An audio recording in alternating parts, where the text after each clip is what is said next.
नमस्कार दोस्तों, आज एक बार फिर से स्वागत है आपके अपने चैनल एग्जाम दृष्टि में। फ्रेंड्स, आज हम बात करेंगे ज्योग्राफी के भूगोल की पाठ्य योजना के बारे में कि बीएड में ज्योग्राफी का कैसे लेसन प्लान बनाना है। तो सबसे पहले इसमें करना है, आपको पाठ्य योजना लिखनी है। पाठ्य योजना के आगे जो भी पाठ्य योजना हो, पहली, दूसरी, तीसरी, वो लिख देना है। दिनांक कौन सी है, विषय कौन सा है, प्रकरण कौन सा है, ये एक लाइन में होंगे और दूसरी साइड में होगा कक्षा, अवधि और चक्र। ठीक है। और उसके बाद होगा आपका सामान्य उद्देश्य। तो दोस्तों, हर एक विषय का सामान्य उद्देश्य अलग अलग होता है, लेकिन हर एक लेसन का सामान्य उद्देश्य अलग नहीं होता है। कहने का मतलब है कि अगर आपका ज्योग्राफी है, भूगोल की पाठ्य योजना है, तो जितने भी आपके प्लान बनेंगे सामान्य उद्देश्य सभी में एक ही होगा। ठीक है, हर लेसन का अलग अलग नहीं होगा। तो सामान्य उद्देश्य आपके इसमें देखते हैं, लिखा है। पहला पॉइंट है छात्रों को भौगोलिक सिद्धांतों एवं तथ्यों से परिचित कराना। दूसरा है छात्रों को प्राकृतिक परिस्थितियों के अनुकूलन के लिए प्रशिक्षित करना। नेक्स्ट है छात्रों को विश्व नागरिकता का प्रशिक्षण देना। नेक्स्ट है छात्रों में संदेश प्रेम की यानी स्वदेश प्रेम की भावना जागृत करना। नेक्स्ट है छात्रों की मानसिक शक्तियों का विकास करना। नेक्स्ट, छात्रों के अवकाश के समय का सदुपयोग करने के सुयोग्य बनाना। और लास्ट है छात्रों में भूगोल के प्रति रुचि उत्पन्न करना। तो ये जो सामान्य उद्देश्य हैं, हर एक लेसन प्लान में आपको सेम एज इट इज ही लिखना है। इसके बाद होगा आपका विशिष्ट उद्देश्य। यहाँ पे हम जूम करके इसको देखते हैं।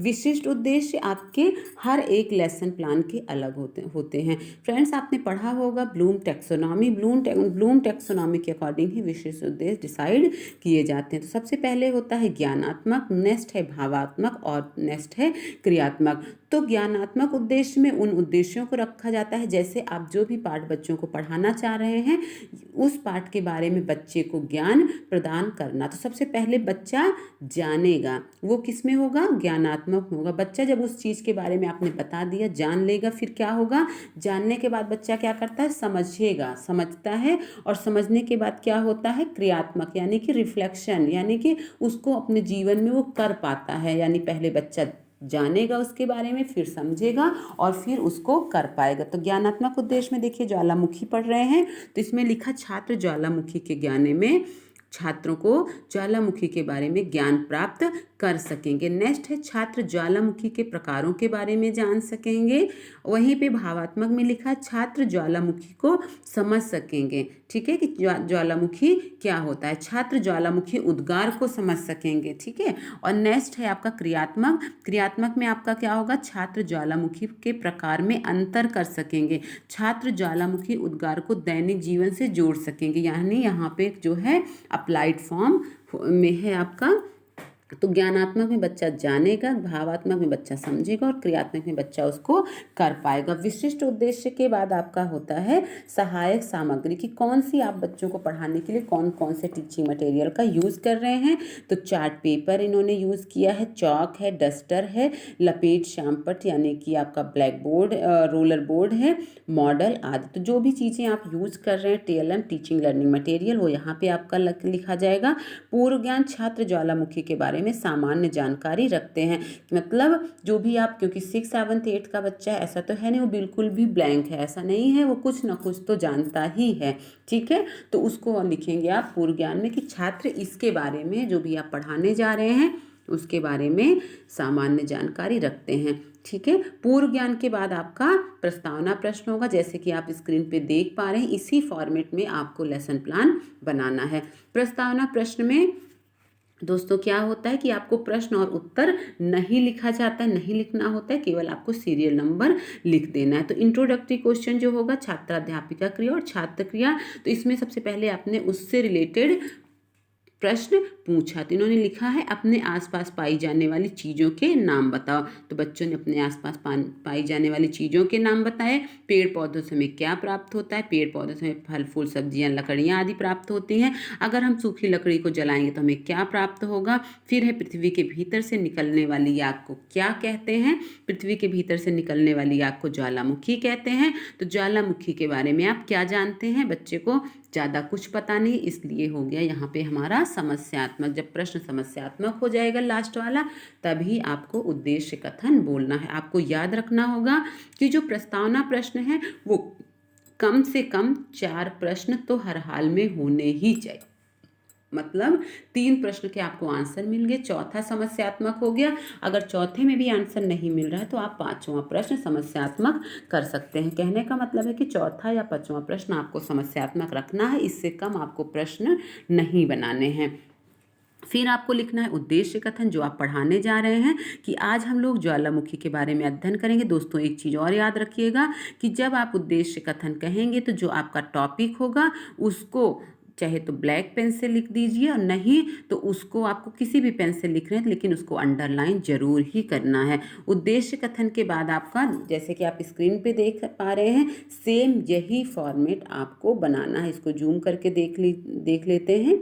फॉर्मेट आपका ये है, देख रहे हैं, ये प्रस्तुतिकरण हो गया और इस साइड में ये, तो आपको फॉर्मेट बिल्कुल यही रखना है। जूम करके हम इसको समझने की कोशिश करते हैं। प्रस्तुतिकरण में सबसे पहले होगा शिक्षण बिंदु, नेक्स्ट है अपेक्षित व्यवहार परिवर्तन। शिक्षण बिंदु में वो पॉइंट होंगे जो आप वहाँ पे एक्सप्लेन करेंगे, जो आप वहाँ पे पढ़ाएंगे, जो आप वहाँ पे करेंगे, वो सारी चीज़ें शिक्षण बिंदु में आएगा। अपेक्षित व्यवहार परिवर्तन की बच्चों में कौन कौन से चेंजेस आ रहे हैं आपके पढ़ाने के बाद, क्या उनके व्यवहार में परिवर्तन आ रहा है, उसको यहाँ लिखेंगे। छात्राध्यापिका क्रिया, अगर आप छात्राध्यापक हैं तो छात्राध्यापक लिखेगा। आपके द्वारा की गई जो क्रिया होगी वो छात्राध्यापिका या छात्राध्यापक क्रिया में होगी। फिर होगा छात्र क्रिया, बच्चे जो करेंगे। और नेक्स्ट है शिक्षण विधि, किस टीचिंग मेथड का आप यूज़ करें वो यहाँ डालना है। और श्यामपट्ट कार्य, जैसा कि आप देख पा रहे हैं, अगर आपने श्यामपट्ट पे कुछ भी ड्रॉ किया है, चाहे कोई पिक्चर्स, चाहे कोई डायग्राम, चाहे आपने कुछ लिखा है, तो वो चीज़ें आपको यहाँ लिख देनी है। एक चीज़ और दोस्तों याद रखिएगा कि जो भी आप लिख रहे हैं वो जो है एक ही सीक्वेंस में हो, अप एंड डाउन नहीं होना चाहिए। यहाँ पे तो थोड़ा सा हम जैसे देख पा रहे हैं, थोड़ा सा चीज़ें ये देखिए अप डाउन हो गई हैं, तो ये चीज़ आपको नहीं करनी है। एक ही लाइन, यानी जिस लाइन में आपने चीज़ों को स्टार्ट किया है उसी लाइन में आपका नेक्स्ट श्यामपट्ट तक जाना चाहिए। समझ में आ गया? तो यहाँ पे देखते हैं सबसे पहले इन्होंने क्या किया है, ज्वालामुखी के बारे में पढ़ा है, तो शिक्षण बिंदु में आप डाल दिए ज्वालामुखी। अपेक्षित व्यवहार परिवर्तन में डाल दिए छात्र ज्वालामुखी के बारे में जान सकेंगे। ठीक है, अब छात्राध्यापक क्रिया क्या हो गई? छात्राध्यापक क्रिया हो गई कि जो भी आपने यहाँ पे व्याख्या की, जो भी चीज़ें आपने बताई वो यहाँ लिख देंगे और छात्र क्या करेंगे, ध्यानपूर्वक सुनेंगे। शिक्षण विधि है व्याख्यान विधि। अब इन्होंने व्याख्या करते करते यहाँ पे डायग्राम बनाया है, ये जैसे कि हम देख पा रहे हैं ज्वालामुखी का डायग्राम है। तो यहाँ पे डायग्राम अगर आपने ड्रॉ किया है तो उसको आप यहाँ पे श्यामपट्ट कार्य में लगा दीजिए। अगर नहीं कुछ लिखा है, नहीं कोई डायग्राम बनाया है, तो आपको यहाँ पे कुछ भी लिखने की, बनाने की ज़रूरत नहीं है। उसके बाद होगा आपका, जैसे आपने पढ़ा दिया तो फिर होता है विकासात्मक प्रश्न, डेवलपमेंटरी क्वेश्चन होते हैं, उसको आपको लिखना नहीं है। ठीक है, तो डेवलपमेंट्री क्वेश्चन आपको नहीं लिखना, एक पैराग्राफ आपने पढ़ाया उससे रिलेटेड आपको क्वेश्चन पूछने हैं। तो कम से कम उस पैराग्राफ से रिलेटेड 3 क्वेश्चन होंगे। जो 2 क्वेश्चन ऊपर के होंगे वो तो आपके उस व्याख्या से रिलेटेड हो जाएंगे जो आपने अभी अभी बच्चों को समझाई है, कम से कम उससे 2 प्रश्न पूछेंगे। और जो तीसरा प्रश्न होगा वो आपको दूसरे पैराग्राफ पे ले जाने के लिए होगा। जैसे 2 रास्ते होते हैं 2 जगह पे, जैसे आपने देखा होगा कि ब्रिज बना होता है, पुल होता है, वो इस पार से उस पार की चीज़ों को कनेक्ट करने के लिए पुल होता है। तो सेम वही होता है आपका डेवलपमेंट्री क्वेश्चन कि आपको इस पैराग्राफ से उस पैराग्राफ पे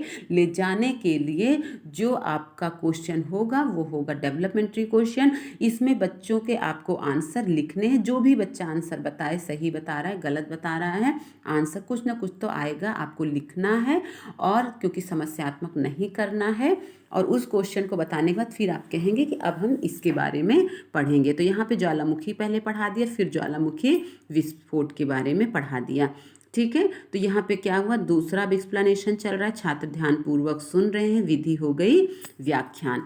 ठीक है, अब दूसरा एक्सप्लेनेशन यानी कि ज्वालामुखी विस्फोट हुआ, वो उसके बाद फिर यहाँ पे क्वेश्चन आपसे पूछे गए, भूगर्भ के अंदर पदार्थ की पिघली अवस्था को क्या कहते हैं। यानी कि जो भी अभी आपने एक्सप्लेनेशन दिया, जो व्याख्या की, उससे आपने यहाँ पे क्वेश्चन पूछ लिए। फिर नेक्स्ट क्या है, आपने उससे 1-2 क्वेश्चन पूछ लिए। ठीक है, उससे आपने 1-2 क्वेश्चन पूछ लिए और आपको नेक्स्ट वाला जो क्वेश्चन, वैसे तो 2 क्वेश्चन कम होते हैं, कम से कम 3 आप रखिए, 4 भी रख सकते हैं, जैसे आपकी व्याख्या छोटी या बड़ी है। तो जो लास्ट वाला क्वेश्चन होगा उसको आपको जो नेक्स्ट पैरा पे जाना है उससे कनेक्टेड करते हुए प्रश्न पूछना है और फिर उसके बाद आपको नेक्स्ट पैरा पढ़ाना। जैसे यहाँ पे इन्होंने पढ़ा है ज्वालामुखी के प्रकार, कौन कौन से प्रकार होते हैं। इस तरीके से आप फिर यहाँ पे व्याख्या करेंगे। छात्र अपेक्षित व्यवहार परिवर्तन, छात्र ज्वालामुखी प्रकार के बारे में जान सकेंगे। और फिर यहाँ पे छात्र क्रिया में आपने जो भी यहाँ पे पढ़ाया, एक्सप्लेन किया, जो व्याख्या किया, जो उदाहरण दिए, वो सब यहाँ पे लिखना है। अगर आपने उसमें कुछ किया है ब्लैक बोर्ड पे तो इस पे मेंशन कर दीजिए। शिक्षण विधि में आपने जो विधि अपनाई है वो मेंशन कर दीजिए। फिर इसके बाद आपका होगा श्यामपट्ट कार्य, ब्लैक बोर्ड समरी। जैसे कि आपको दिख रहा होगा स्क्रीन पे फॉर्मेट, क्योंकि अभी हमें जूम करने की ज़रूरत होगी, तो ऐसे मैं जूम करके आपको समझाने की कोशिश करती हूँ। तो श्यामपट्ट कार्य, अब श्यामपट्ट कार्य में आपने जगह जगह जिस जिस भी स्टेप्स पे जो जो भी बच्चों को पढ़ाया होगा उस सब चीज़ की समरी यहाँ पे लिखेंगे आप। श्यामपट्ट कार्य वैसे तो इसमें थोड़ा छोटा लगा है, आप कोशिश करिए और बड़ा श्यामपट्ट लगाने की। जैसे जहाँ तक निरीक्षण विधि है ये पूरा कोशिश करिए इतना बड़ा आप यहाँ पे श्यामपट्ट लगाइए। और जितना आपने शुरू से लेके क्लास में लास्ट तक पढ़ा है वो सब कुछ यहाँ पे जो जो आपने वहाँ पे लिखा है, बनाया है, वो सब यहाँ पे आपको लिख देना है श्यामपट्ट कार्य में। फिर होगा निरीक्षण विधि। छात्राध्यापिका कक्षा में घूम घूम कर निरीक्षण करेंगी तथा छात्रों को श्यामपट्ट सारांश अपने उत्तर पुस्तिका में उतारने का आदेश या निर्देश देंगी। तो आप इस तरीके से बच्चों को कहना है कि वो अपने श्यामपट्ट कार्य को अपने उत्तर पुस्तिका में लिखें और आप घूम घूम के देखेंगे कि बच्चा लिख रहा है या नहीं। और उसके बाद जैसे कि यहाँ देख रहा है फॉर्मेट आपका ऐसे होगा, ठीक है। लेकिन अगर यहाँ पे आपका लास्ट पेज ये वाला चल रहा है तो सिंगल भी पेज हो जाएगा तो कोई उसमें इशू नहीं है। और इधर आपका ये देखिए पुनरावृत्ति प्रश्न है। पुनरावृत्ति प्रश्न आपको घर से लिख के ले जाना है व्हाइट बोर्ड पे या फिर ब्लैक बोर्ड जो भी आपने लिखा है। पुनरावृत्ति प्रश्न भी आपको वन वर्ड के रखने हैं। जैसे निकास नली किसे कहते हैं, तो इसमें केवल एक वर्ड का आंसर होना चाहिए। यहाँ पे आप स्टिकी नोट से, यहाँ पे फिलहाल इन्होंने नहीं लगाया है, आप यहाँ पे स्टिकी नोट से उसको कवर कर सकते हैं। यहाँ स्टिकी नोट से उसको कवर करेंगे और वहाँ पे फिल इन द ब्लैंक्स आप रहने देंगे। और नहीं तो जो भी वर्ड होगा, जो आंसर का शब्द होगा, उसको यहाँ पे ब्रैकेट में आप लिख दीजिएगा, ठीक है। तो यहाँ पे इन्होंने पूछा है निकास नली किसे कहते हैं, विवर किसे कहते हैं, शंकु किसे कहते हैं। जो भी आंसर यहाँ पे आपको लिख देना है छोटा सा, और यहाँ पे स्टिकी नोट्स आपको चिपका देने हैं। और आपका जो रोलर बोर्ड होगा उस पर आपको फिल इन द ब्लैंक्स रखने, जब बच्चे आंसर देंगे तब आपको लिखना है। फिर उसके बाद आपका जो पुनरावृत्ति प्रश्न है 4 से 5 प्रश्न रख लीजिए, बहुत है। और उसके बाद आपको गृहकार्य देना है।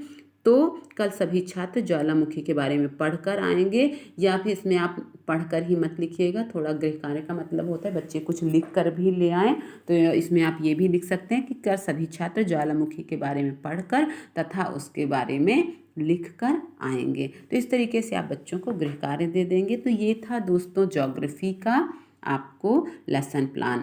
तो आज के वीडियो में इतना ही, मिलते हैं नेक्स्ट वीडियो में। इस बार हम ज्योग्राफी के इंग्लिश लेसन में कैसे लेसन प्लान बनाया जाता है उसके बारे में हम आपको नेक्स्ट वीडियो में बताएंगे। ठीक है दोस्तों, नमस्कार।